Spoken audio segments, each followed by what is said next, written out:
On May 27, 2023, the Commission on Election of City Barili Campus officially announced the elected SSG officers for the 2023 to 2024 term.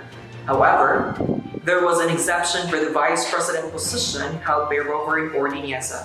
Despite receiving the highest number of votes, he faced challenges that prevented him from being proclaimed.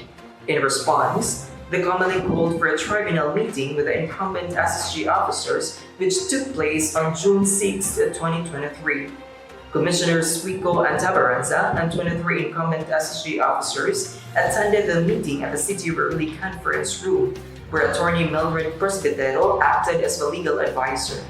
In an interview with the commissioners, they provided a detailed justification for convening the tribunal meeting.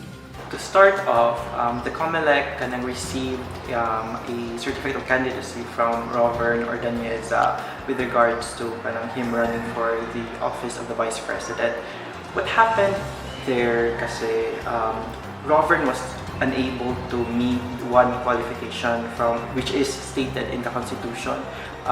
This is the no OJT rule, no, we call it that. Ang kaning no OJT rule is na-adjud ni siya sa revised constitutional bylaws of the SSG. Naasad ni siya sa guidelines nga release sa 𝐍𝐤𝐿.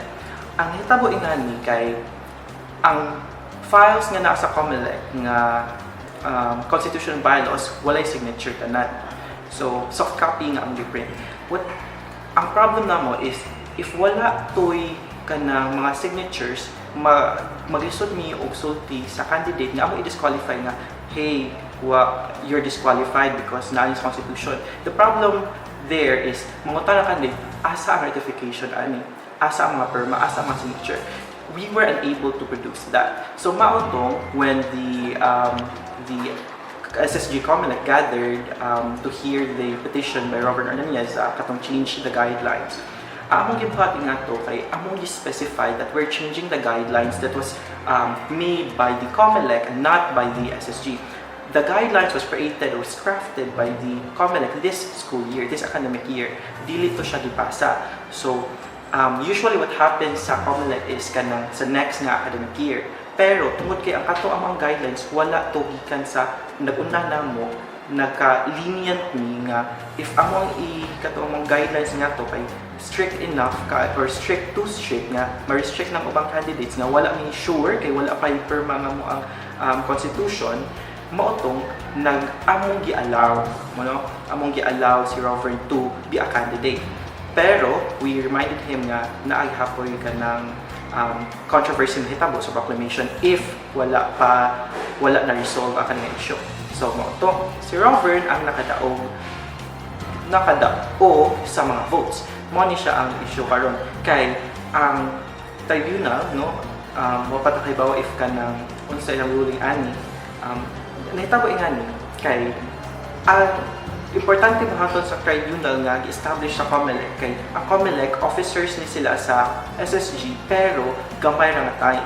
Ang hitabo ingani karon kay ang plano buhaton sa 𝐍𝐤𝐿 kay ang kaning tribunal composed of the legislative body of the SSG kanini sila kay maoy mo rule unsa ang pag-decide karon dili ni sila kanang appeal to emotion because the office of the 𝐍𝐤𝐿 Robert Ordonez received the signed copy of the constitutional bylaws. It was proven that this revised constitution bylaws of 2020 is ratified.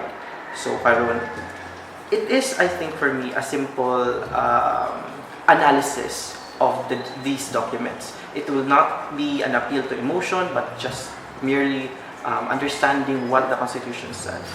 Because per se, if you're disqualified, you could not. According to Attorney Presbitero, that during the filing of certificate of candidacy, Mr. Ordonez breached the stipulation outlined in the Article 9, Section 2H of the SSG Constitution and bylaws that a Vice President must not have an OJT or practicum during the incumbency. Consequently, Attorney Presbitero argues that disqualifying Mr. Ordonez is justified due to this violation. Attorney Presbitero also emphasizes that Mr. Alfred Salazar should not be appointed to the position. as the second placer does not grant him the right to accumulate it. She proposed conducting a special election for the vice president position, obtaining all the qualifications. Afterward, 6 motions were raised, and out of them only 2 received approval.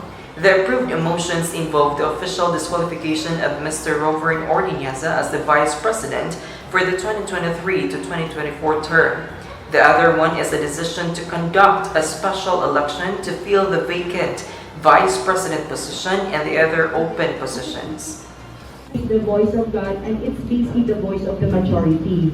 So in order for you to really resolve this controversy, you need to conduct a special election only for the vice president. And now it should follow the guidelines. Now every candidate, they should obtain all the qualifications and none of the disqualifications. Because per se, if you're disqualified, you could not really run. Okay? Now, for the guidance of the COMELEC, I strongly suggest moving forward, try to follow the bylaws, especially for the qualifications or any provisions for that matter. Never omit any section or article, because you can just not simply disregard the fact that this has been ratified.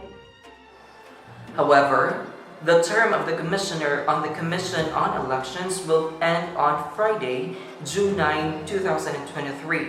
Thus, they cannot conduct a special election during this academic year. Special elections for vice presidency and other vacant positions will commence on the first month of the next academic year and will be presided by the next set of commissioners. And that's the latest updates for today. This is Mark Javel from the Farm City of Barili Campus Press. Beyond the words, join the conversation.